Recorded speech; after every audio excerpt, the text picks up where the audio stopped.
is your number one SM radio station. Love Radio. Hey! Tambala na! At eto na sila, ang nag-iisang masugid na tagahanga ni Nicole Yala. Chris Chuper! Kasama ang nag-iisang die-hard fan ni Chris Chuper, Nicole Yala! Mula sa Mahiwagang Burnay, ang kwento. Ano ba namang klaseng buhay to? Madalas kong tinatanong ang Diyos, Lord, bakit? Mula pagkabata ko hanggang ngayon na 35 na ako, ang dami-dami ko pa ring bakit sa buhay ko. Bakit walang kakontentuhan sa buhay ang mga tao? Bakit palaging may hinahanap? Ang nais ko lang naman ay mamuhay ng simple kasamang aking asawa at mga anak.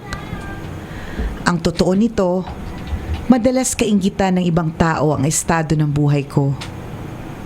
Pero bakit pa nga ba ako naghahanap ng kung ano-ano sa buhay? Bakit ko ba palaging kine-question ang Diyos? Meron akong maayos na pamamahay, konkreto, at may kaluwagan. Maganda ang trabaho ko bilang manager ng isang malaking bangko dito sa Region 2. Meron din ako mga sasakyan, ekta-ektarya mga taniman at mga lote na pwede pang pagtayuan ng bahay. May mga alagang hayop din ako na pwedeng pagkakitaan at marami pang iba. Pero lilinawin ko hindi kami mayaman sakto lang. Minsan nga kinukulang pa. Ang lahat ng meron ako ay naipundar ko dahil sa pagsusumikap. Galing ako sa mahirap na pamilya na lumaking walang-wala. Nakatira kami sa ibabaw ng malaking kanal sa tapat ng palengke sa bayan ng Isabela. Masikip, mabaho ang aming barong-barong noon. Ang papa ko ay matador sa palengke at si mama naman ay taong bahay. Sakitin pa noon ang aking kapatid na halos buwan-buwang nasa ospital. Dahil doon, lalo pa kaming nabaon sa utang at kahirapan. Pero hindi ko naman sinasabing pabigat ang aking kapatid. Mahal ko yun. Mahal na mahal. Nagkataon lang talaga na sakitin siya. Bagamat naghihirap na kami, nakuha pa ng papa ko ang mambabae. Alam mo yun, hindi ko magets. Hindi ko makonek. Hindi ko makonek. Connect mo ba? Wala ka nang pera ng bababae ka pa. Ang pinakamalala, ang pangit mo nga, nagbababae ka pa rin. Nakakainis. Hindi ko makonek. Hindi malakas ang loob ang tawag doon Kapal na mukha na talaga. Ang pinapaputs pa nun, dapat mukha na, hindi pa Bagamat naghihirap na kami, nakuha pa ng papa ko ang mambabae. Iniwan niya kami at sumama sa ibang babae. Gagutin talaga, no? Sakto pa noon may malakas na bagyo at lindol. Wala kaming kasama sa bahay habang halos liparin na ang bubong namin dahil sa malakas na hangin. At ano nga bang magagawa ko noon sa murang edad na 7 taon? Buti na lang at bumalik din si papa sa amin matapos niyang maanakan ang babae niya. Tinanggap pa rin naman siya ni mama. Ganun kabait si mama. Ayaw na sana niya pero mas pinili pa rin niyang mamuhay kami ng magkakasama. Duda na ako sa style ni papa kaya kahit sipunin pa ako pinilit kong magtrabaho. Kung ano-anong racket ang pinasok ko. Nangangalakal ng basura, nagbebenta ng popsicle, naging tagabilad na mais ng inchik na masungit, naging tagakatay ng manok at marami pang iba. Lumipas sa mga taon, salat pa rin kami sa buhay. Pero salamat na rin dahil nakapag-aral pa rin kaming magkakapatid sa private school pa nga sa tulong ng boss ni Papa. Pinatira pa kaming buong pamilya sa bakanteng bahay niya.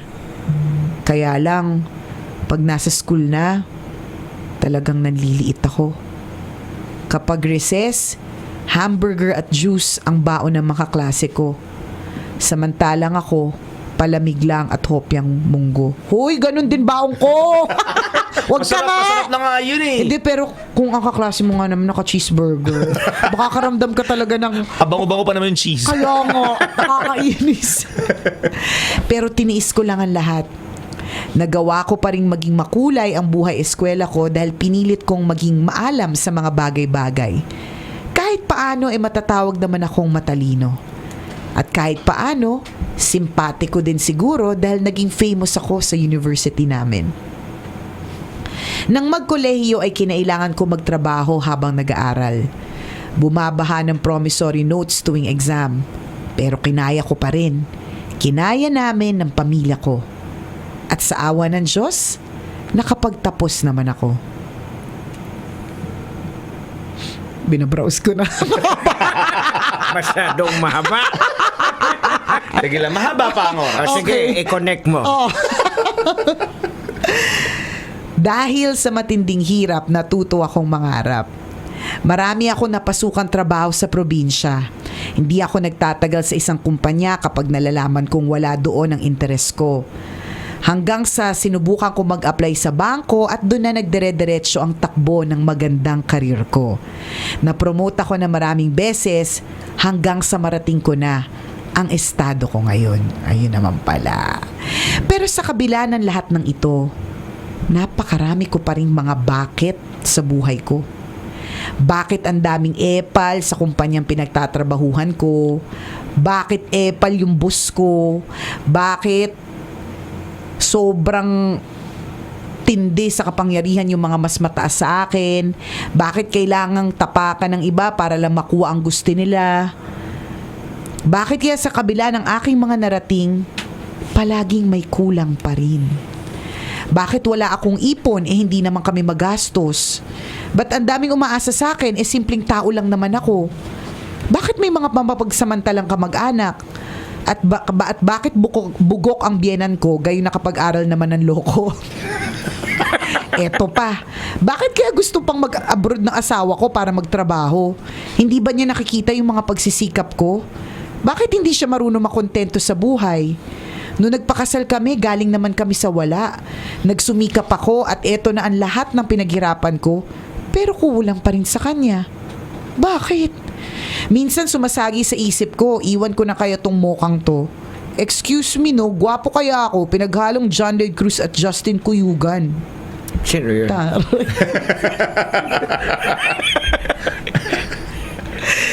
O diba? Yan din ang tanong naman ni Justin Cuyugan sa'yo. Sino si Tanghenyo? Search ko nga yun. Ang layo ng mukha namin ng misis ko pero mahal ko eh. Hindi ako perpektong Kristiyano. Marami rin ako mga pagkukulang sa Diyos at sa kapwa ko. Pero pinipilit ko naman maging mabuti para umasenso ang buhay. Pero bakit parang hindi nakikita ng Diyos yung mga effort ko? Parang alam ko na ang isasagot ng mga pari dito. Pero nakakasawa na din kasi silang pakinggan kahit alam ko ang sinisermon nila ay tama naman. Ikaw na nakikinig ngayon sa kwento ko, sa mga katulad kong salat sa buhay, sa mga may narating pero parang kulang pa rin, sa mga marami pa ring hinahanap, sa mga gaya ko na ang asawa ay kamukha ni Simang, yun nakasimangot palagi. Gusto ko kayong tanungin, tama ba na nagtatanong pa rin kayo ng bakit? Alam ko na yung sasabihin ng tambalan. Kasi sasabihin nila, at ito lagi nilang sinasabi, mabuti ka pa nga meron kahit papaano. Hindi katulad ng iba na walang-wala. Yun ay nasa utak kong sasabihin sa'yo. Hindi namin sasabihin kaya yun. Gusto ko lang sabihin sa inyo, nagaling din naman ako sa wala. Nasubukan ko din ang hindi kumain. Nasubukan ko din ang mag-ulam ng tubig at asin. Nasubukan ko din ang iwan ng magulang at malipusta dahil sa kahirapan. Halos naranasan ko lahat ng hirap. Kaya sana naman, wag nyo agad akong husgahan. Wala mang huhusga sa'yo Ang gusto ko lang naman malaman, mamulat ang mga taong nakikinig na ang buhay ay hindi perpekto. Patuloy lang ang ikot ng mundo at kahit ano pa man ang ating maabot sa buhay, may hahanap-hanapin pa rin tayo. Bakit nga ba ang daming bakit? Ewan ko. Mukhang wala ng katapusan kung patuloy ko pang itatanong to. Mas maganda yata ay manahimik na lang ako. Bakit hindi? Buti pa. Ako po si Bocky, isang tambalanista, at ito ang bucket list ko. Cute mo, Bocky, ha? Ang cute Si ni Bocky. Bocky na may bucket list. Di ba? Ang daming tanong, bakit? Hindi, pero aminin natin, sasabihin talaga natin yun. Di ba? Buti ka nga meron, yung iba wala. Sasabihin ko Tama. talaga yun. As in, habang nagrereklamo ka, kasi ang ganda ng buhay mo, Habang nagrereklamo ka, yun talaga yung isa, ibabato ko talagang unang tanong sa'yo. Kilala mo na talaga kami, di ba? Bakit ka nagrereklamo? Kasi buti ka pa meron. Yung iba, wala. Tingnan mo yung kwento na Mahiwagang Burnay ng isang araw. Yung magkakapatid na nangangalakal ng basura. Alam mo ba na may oras, may schedule yung kain nila? Monday to Friday ng almusal lang yung kain. Saturday, Samantalang Sunday, ikaw. iba. Samantalang ikaw, may mga lupain. Eh, yung iba nga, lupa nila sa kukulang. Tigilan ako, Baki, ha? Hindi, I guess, because man is generally insatiable. Yes. Ito nga, Tanghenyo, nag-uusap kami minsan ni Chuper. Sabi namin, nung nag-uumpisa kami dito sa Love Radio, nakakarumpot lang yung yung mga sinasabi namin, malaking-malaki na yung pera namin. Baka madami mangutang. Mamaya, may dadating na naman dito ng anak. Malapit na yung Malapit Pasko. na yung Pasko, di ba? Nag-schedule na yung mga Oo, yan. so- Ay, wala sila dito. Oo, wala. Si Ninong, Buti na lang Ninang mo. ang mga guard dito trained. Kung sino yung papapasukin at hindi. So yun, 'di ba? Hindi naman namin sinasabing mayamang-mayaman, pero kumpara noon, talagang mas naging marangya. Pero dati talaga simple lang yung buhay. Kung magkano lang yung pera namin, ayos naman, tas ang saya pa din Oo, namin. nagkakasya naman. Di Oo, ba nabubuhay naman na maayos? Okay, Tama. okay pa rin namang Actually, manamit. May kilay pa rin naman si Nicole. Tama. Wala at ang malupit dito, wala kaming masyadong utang. Oo. Nung nagkapera kami ni Chuper, ang dami naming utang. Lagi ko kami problemado pagpapasok na yung 25, tas wala pang check yung bumababa. Samantalang dati, hindi naman, di ba? Tatanong nga, tas, kunyari, may nakialam ng mga gamit mo, tapos makita, ito talaga yung kita mo? Sabi niya, saan mo yung pera mo? Hindi ko rin alam, basta marami akong utang. Ang dami naming utang. Kasi siguro nga nagbabago, 'di ba? Kaya marami kang hinahanap, ganyan, 'di ba? Hindi tumitigil yung kagustuhan na to have so much more, 'di ba? Dati natatandaan ko, partner, masaya na ako sa second hand na sasakyan. As in, sabi ko sa sarili ko, hindi ko to makakalimutan. Sabi ko talaga sa sarili ko, hindi ako bibili ng brand new. Bakit ako bibili ng brand new? Ang mahal-mahal niyan, wala akong pambayad niyan, 'di ba? Nabawi. Di ba? Nabali yung prinsipyo. Oo, nababali Oo. Di ba? Mga Hindi na ganun kontento. Hindi pala ako happy sa second hand na sasakyan. Na-realize Gusto ko ko lahat brand new. Bigyan mo ako ng 7. Grabe siya! Hoy, baka mamaya pumunta dito ko, pera na ko ng networking. Tigilan mo ako, Chuper. Makabili ka ng 7. 6 lang, 6. Di ba? Hindi, tingnan mo yung di ba, ibig sabihin nung naka-experience ka ng makabili ka ng brand new na mas o kaya ng Matic, di ba? Correct. Dati hindi ako maka-afford ng Matic na sasakyan, Oo. manual lang talaga, kahit hirap na hirap, di ba? Yung ganun. Tapos eventually, ay, kaya naman pala. Tapos Oo. biglang, yung maliit na sasakyan, na-realize mo, parang maliit siya eh. Oo. Gusto mo lumaki, di ba? Parang yung Correct. bahay mo dati, kunyari, may bahay ka. Happy nga. Happy ka na dun Feeling sa ko mas masaya pa yung dati, siksikan lang kayo, tabi-tabi Kaya kayo natutulog, nga eh. ngayon malaki na, hindi kayo nagkakausap-usap Kaya eh. nga, 'di ba? Yun din ang tanong namin, Bocky, bakit? 'Di ba? Pero hindi namin masyado sinistress yung sarili namin kasi kung lagi mong tatanungin yung mga bakit na yan, ako hindi ka Oo. mag-enjoy sa life, 'di ba? Totoo yan. And yun naman talaga, di ba? Minsan hindi na natin dapat tanungin. You don't have to question life. You just have to trust the process. Ganun na lang ang nating intindihin na lahat ng bagay na nangyayari kasi sa atin, may dahilan. Tama. Kung bakit ka naghihirap ngayon, kung bakit ka matagumpay ngayon, bakit Correct. broken-hearted ka Actually, ngayon. may sagot kami kung bakit ka matagumpay ngayon eh. Kasi yun yung pinagdaanan mo mga hirap kaya ka matagumpay ngayon, Tama. 'di ba? May mga sagot naman sa ilang mga bakit. Huwag mo nga lahatin yung yung Oo. mahanapan ng sagot. Kasi you will die in 3, 2, 1. Kakaisip, 'di ba? Nakakaloka yun. Kung minsan lumahadong tayo sa mga ganyang pagkakataon dahil okay naman yung financial natin, okay naman emotionally, Family. okay naman tayo. Kung minsan kasi nagkukulang tayo sa spiritual na Yeah. aspecto.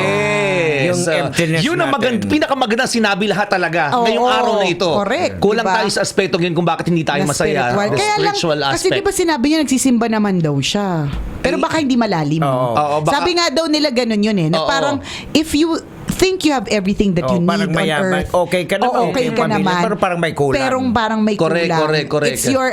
It's your spiritual, there is spiritual thirst. Merong parang lumalalim yung Totoo yan. spiritualidad mo, parang I think dito napapasok yung marirealize mo that having bakit kasi nag-English tagulugay mo na lang, Nicole, hirap ka na. May mga bisita kasi napapa-impress ako. Anyways, 'di ba na doon napapasok na kapag madami ka na pala para sa sarili mo, kailangan mo nang lumawak. Yun yung magsa-start ka na mag-share, Yung, magsa-start ka na kumbaga, be a blessing to Correct, Oo, correct. maging blessing na sa ibang tao, yung mga ganun. Di ba, merong- Doon ka na papunta, Bucky. Yung nabalitaan natin na sobrang successful na na artist, na singer, na nakaramdam ng na burnout sa kanyang ginagawa. Nung ma-realize niya, nung nagbakasyon siya, na-realize niya kulang pala siya sa pagbibigay? aspetong spiritual. And yun talaga minsan sobra-sobra ka sa pera. Talagang nalulunod ka sa tagumpay, sa career. Pero bakit Para pag may uwi mo kulang. ng bahay, hindi ka pa rin masaya? Yeah. 'Di ba? Yun pala yung kulang sa kanya, the spiritual aspect na kailangan niyang punuin. Tama. And feeling ko yun yung pinaka-importante doon, 'di ba? Yung nakakauwi ka, nakakatulog ka ng mahimbing. Minsan, kunyari, na may kaaway ka sa Facebook, nanalo ka, 'di ba? Sa pakikipagdebate, pero pag uwi mo ng bahay, bago ka matulog, hindi ka masaya. May Kasi kulang ka sa kulang pa rin. aspetong 'yon, 'di ba? Feeling mo, napakagaling ko sa trabaho ko, talagang boss ako ng kung sino-sino doon.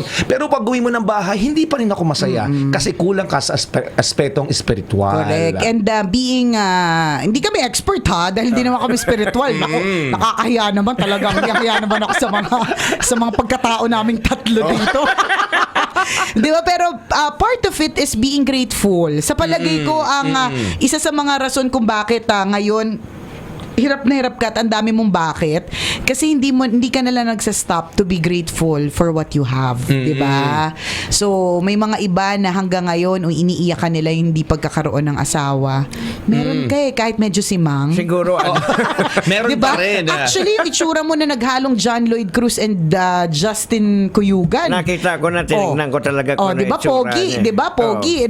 That enough is something to be grateful for. Yung meron kang bubong na hindi ka na nakatira sa ibabaw ng tulay, di ba? Yes. Something to be grateful for, di ba? Feeling ko baka lang kulang ka lang dun sa dun sa aspetong gratitude. yun. Appreciation na napaka-importante din doon. At saka yung isa pa rin magandang tingnan dito is yung meron kang pamilya na inuuwian palagi.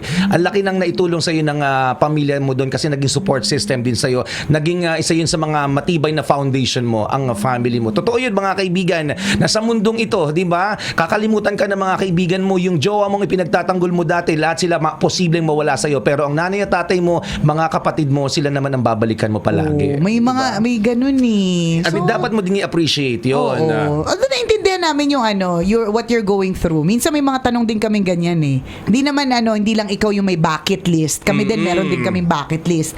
Bakit siya ganito? Bakit ako hindi? Pero kapag patuloy mo kasing kino-compare yung life mo sa ibang tao, yan Hindi ka talaga magiging masaya. Yan ang umpisa ng ng unhappiness, ng loneliness, ng emptiness, lahat na ng ness, kabisyo. Tama yung sinabi mo, partner. Appreciation is the key. Correct.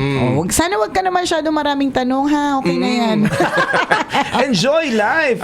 feeling ko pag okay na yung spiritual mo, doon mo na makikita yung i-share yung blessing mo. Oo. At makikita mo yung sarili mo dati na, yung kagaya mo dati yung matulungan mo. Feeling ko yun yung magpapabuo sa sarili Feeling ko mo. nga masasabi mong successful na yung isang tao kapag nag-birthday celebration siya tas outreach niya ang datingan. Yan, di ba? Yung hindi na basta pang sarili, yung nag-share na para sa ibang tao, yun yung mga magagandang senyales. O if you can be a blessing to others and then feeling ko mababawasan yung mga bucket mo sa iyong bucket list. But thank you for sharing yung bucket list with us. Alam naman namin na na madami ang nakarelate sa mga katanungang yan. Yan, eye-opener actually yung kwento mo na maging grateful tayo sa mga bagay na meron tayo. Diba? Salamat sa iyong masaganang kwento. Correct. At kung ikaw, Kabisyo, meron ka rin mga kwento na gusto mong i-share sa amin, di ba? Send your stories. Email us at mahiwagangburnaystory@gmail.com. Ang spelling po ng Burnay, B-U-R-N-A-Y. Yan. Mahiwagang Burnay Story @gmail.com. Ayan, malay mo, kwento mo na pag-uusapan namin sa mga susunod na araw. Kaya, send na! Yan. Oh, sige, Kabisyo. Yung mga bisita natin dito, hello po sa inyo. Hello! From ano sila, partner? Radyo natin, Kalinga. Tabok, tama ba? Tabok. Tabok sa Kalinga. Yan. Hello po. Thank you po sa pagbisita sa Love Radio. Yan. Yay! Si ang DJ Parang- nila, si Coco Martir, saka si Betty Paul. Ay, talaga? Cute naman. Yung iba, anong name nila? Anong ear name nila? Ayan. Shy daw sila, shy. Bakit pag taga-Kalinga parang close yung pores? Parang maganda yung hangin. di ba? Malamig po ba doon? Parang maganda yung hangin, maganda yung kutis. Naku, nakakaloka. Thank you. Observe daw sila dito sa atin. Maraming salamat po. O siya mga kabisya, enjoy the rest of your day ha. Smile ka lang. Tama. It's a beautiful life. Bawal na nakasimangot. Walang hate. GB lang. Love Love lang. lang. Muli ako po si Nicole Yala. At ako naman si Cambio King Chris Chuper. Na nagpapaalala, Walang matatag na relasyon sa malanding may determinasyon. Yun! Ang programang 90.7 Love Radio. Love lang. Always your number one. SM Radio Station. Love Radio.